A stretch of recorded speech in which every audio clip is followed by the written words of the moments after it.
रोज एक नई कहानी देखने के लिए चैनल को सब्सक्राइब करें और बेल आइकन दबाना ना भूलें। सरोज अपनी 5 बहू के साथ रहा करती थी, जिसमें से सरोज की 4 बहू प्रीति, खुशी, अनुष्का और प्राची अपनी सास का बहुत मजाक बनाती थी। अब आप सोच रहे होंगे कि आखिर ये चारों अपनी सास का मजाक क्यों बनाते हैं। आइए जानते हैं। सरोज एक गूंगी सास थी और सरोज के आ, ई, उ से लेकर उसकी चारों बहुएं उसका बहुत मजाक बनाती थी। लेकिन अगर कोई सरोज के साथ रहता तो वो थी उसकी सबसे छोटी बहू निकिता। निकिता एक संस्कारी और गुणी लड़की थी और वो अपनी सास का बहुत अच्छे से ख्याल रखती थी। ऐसे ही एक दिन निकिता अपनी सास के पास जाती है और अपनी सास को चाय देते हुए कहती है, मम्मी जी, मैं आपके लिए अदरक वाली चाय लाई हूँ।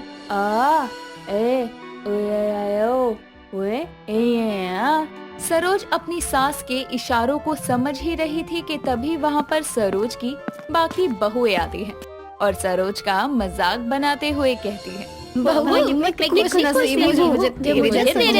मिली है। ये क्या बदतमीजी है। आप लोग मम्मी जी का मजाक कैसे बना सकती हैं? अच्छा जी, चिल्लाओ नहीं तो और क्या करूँ। आप लोगों ने तो बेशर्मी की हद पार कर रखी है। जो सास आप लोगों की माँ समान है, आज आप लोग उसके गूंगे होने का मजाक बना रहे हैं। देख निकिता, ये हमारी सास है, हम ये मानते हैं, लेकिन तू ये भी मत भूल कि ये हमारी गूंगी सास हैं। खुशी दीदी, तो क्या हुआ अगर ये हमारी सास गूंगी है तो? अरे मैं पूछती हूँ कि जो गूंगा होता है क्या वो इंसान नहीं होता? हमें तुझसे बात करने में कोई इंटरेस्ट नहीं है। इतना बोलकर वो चारों वहाँ से चली जाती हैं और शाम को सरोज अपनी चौथी बहू प्राची के पास जाकर उससे कहती है, माँ जी, क्या बोले जा रही है आप मुझे? आपकी ये भाषा मुझे समझ नहीं आ रही। वैसे माँ जी, मानना पड़ेगा आपको बोलना नहीं आता, लेकिन चीजें मांगना बखूबी आता है। एक बार और करिए ना। आप कैसे क्या मांग रही थी? आओ आओ आओ। इतना बोलकर प्राची हंसने लगती है। तभी वहाँ पर निकिता आ जाती है और अपनी सास का यूं इस तरह मजाक बनते देखकर एक बार फिर से निकिता अपनी जेठानी को फटकार लगाती है और उससे बोलती है, दीदी सच में आज तो आपने साबित ही कर दिया कि आप सच में बहुत ही बेशर्म हैं। तमीज में बात कर, मैं तेरी जेठानी हूँ, समझी? और तू छोटी है, छोटी बनकर रहा कर। अच्छा, मैं बोल रही हूँ तो आपको इतना बुरा लग रहा है कि आप मुझे मेरा ओहदा याद दिला रही हैं कि मैं आपसे छोटी हूँ। तो आपको भी याद दिला दूं कि आप जिसका मजाक बना रही हैं ना, ये भी कोई आपसे छोटी नहीं है, बल्कि आपकी सास है, सास। और शायद आपकी मम्मी ने ये तो बताया ही होगा कि सास माँ के बराबर होती है।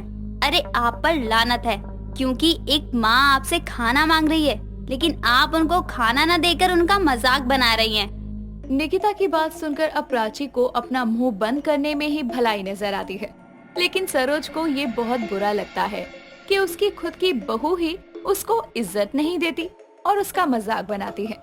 सरोज अब वहाँ से चली जाती है और खुद ही किचन से खाना लेकर खाने लगती है। ऐसे ही समय गुजरता है, लेकिन उन चारों का मजाक बनाने की आदत नहीं जाती और ये सब कुछ देखकर निकिता अपनी सास से कहती है, मम्मी जी, मैं आपसे वादा करती हूँ, मैं इनको आपका और मजाक नहीं बनाने दूंगी। मम्मी जी, मैं आपकी आवाज बनूंगी और इन सबको सबक सिखाऊंगी, लेकिन हाँ, आपको वैसा ही करना होगा जैसा मैं कहूँगी। और उससे भी पहले मुझे इस घर में हर जगह मिनी कैमरास लगाने होंगे ताकि मैं इन सब का सच जेठ जी के सामने ला सकूं। अब क्या था, निकिता अपने घर में कैमरे फिट करवाती है और अपनी सास की आवाज बनने के लिए घर के कामों को बिखेर कर रख देना शुरू करती है। और अगर कोई भी उसे कुछ बोलता तो सरोज उनको धमकी दे दिया करती थी कि वो अपने बेटे को सारी बात बता देगी। ऐसे ही एक दिन निकिता पोछा लगा रही थी, तभी वहाँ पर सरोज आती है और अपनी बहू से कहती है, मम्मी जी, पोछा लगा रही हूँ।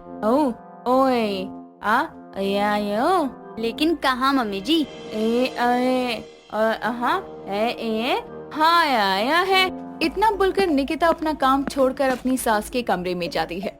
एक तरफ निकिता अपना काम छोड़कर अपनी सास के कमरे में जाती है तो वहीं घर का फर्श गीला होने की वजह से खुशी का पैर फिसलता है और वो नीचे गिर जाती है और फिर दर्द में करहाते हुए कहती है, हाय मर गई दीदी, जरा बाहर तो आओ मम्मी जी। उसकी आवाज सुनकर प्राची और प्रीति हॉल में आते हैं और खुशी को इस तरह नीचे गिरा देखकर उससे कहते हैं, अरे खुशी, तू यहाँ नीचे क्या कर रही है? अरे मैं नीचे कुछ नहीं कर रही, बल्कि गिर गई हूँ यहाँ पर। गिर गई? कैसे? एक तरफ तो वो तीनों आपस में बातें कर रहे थे, तो वहीं दूसरी तरफ निकिता और उसकी सास सरोज अपने कमरे में बैठकर हार देख रहे थे। ये सब कुछ दूर खड़ी खिड़की से अनुष्का देख लेती है। अब अनुष्का वहाँ हॉल में चली जाती है और इन तीनों की बातों को काटते हुए कहती है, मैं बताती हूँ कि दीदी कैसे गिर गई। अभी जब मैं खुशी की आवाज सुनकर आ रही थी, तभी मैंने देखा कि निकिता और मम्मी जी आपस में बात कर रही थी। क्या बात कर रही थी? हार की। हार? किसकी हार? कौन हार गया? इंडिया हार गई क्या मैच में? अरे नहीं दीदी, हार की मतलब पहनने वाले हार की। आपको पता है मम्मी जी ने निकिता को हार दिया है और हम लोगों को नहीं दिया। हार लेने के चक्कर में ही निकिता यहाँ फर्श को गीला छोड़कर चली गई। अच्छा जी, ऐसा है? अगर ऐसा है ना तो आने दो इनको। अब यही इस घर में हो रही नाइंसाफी को इंसाफ दिलाएंगे। सरोज की चारों बहू अब शाम का इंतजार करती हैं और शाम को जैसे ही सरोज के बेटे आते हैं, वैसे ही सभी अपने अपने पतियों को उनकी माँ के खिलाफ भड़काने लगती है और इन सभी का सबूत खुशी के पैर में लगी चोट थी। देख रहे हो राहुल, आपकी माँ किस तरह भेदभाव कर रही है। अरे मैं पूछती हूँ कि अगर वो निकिता को कोई सामान दे भी रही है तो कम से कम पहले उसे घर के कामों को तो निपटाने दो। उन सभी की बातें सुनकर राहुल और उसके बाकी के 4 भाई अपनी माँ के पास जाते हैं और राहुल अपनी माँ से कहता है, आप बच्चों में भेदभाव क्यों कर रही हैं? अगर ये भेदभाव नहीं किया है तो और क्या है? आपने अपनी छोटी बहू निकिता को अपनी चारों बहुओं से छुपाकर हार दिया है। जेठ जी, इन्होंने कोई भेदभाव नहीं किया है और ना ही मुझे कोई हार मिला है। ये तो बस मेरी चाल थी कि मैं आप सभी के सामने आपकी ही पत्नियों की करतूत ला सकूं। कैसी करतूत निकिता? आपकी पत्नियों की करतूत अगर मैं अपने मुंह से बता दूंगी तो शायद आप सभी मुझ पर ट्रस्ट ना करें, इसलिए मैं आप सभी को कुछ दिखाना चाहती हूँ। इस तरह अब निकिता ने घर में जो मिनी कैमरास लगाए थे उनकी वीडियो निकालकर वो सरोज के सभी बेटों को दिखाती है और अपनी पत्नियों को अपनी गूंगी माँ का मजाक बनाते हुए देखकर सरोज के 5 बेटों को काफी बुरा लगता है और राहुल उन सभी को सुनाते हुए कहता है, तुम सभी को खुद के किए पर शर्म आनी चाहिए। अरे तुम सभी ने जरा भी सोचा कि जिस गूंगी माँ का आज तुम मजाक बना रही हो उस गूंगी माँ की आवाज गई तो कैसे गई? अरे तुम सभी को तो उनकी आवाज बनना चाहिए था, लेकिन तुम सभी ने क्या किया? तुम लोगों ने तो उनके गूंगेपन का मजाक बनाया। राहुल, हमें माफ कर दो। हमें भी माफ कर दीजिए। अगर आप सभी माफी लायक होती ना तो आप सबको हम माफ कर देते, लेकिन आप सभी ने माफी वाली कोई हरकत की ही नहीं है। इस तरह आप सभी वहाँ से जा रहे थे कि तभी सरोज अपने बेटों को रोकते हुए कहती है,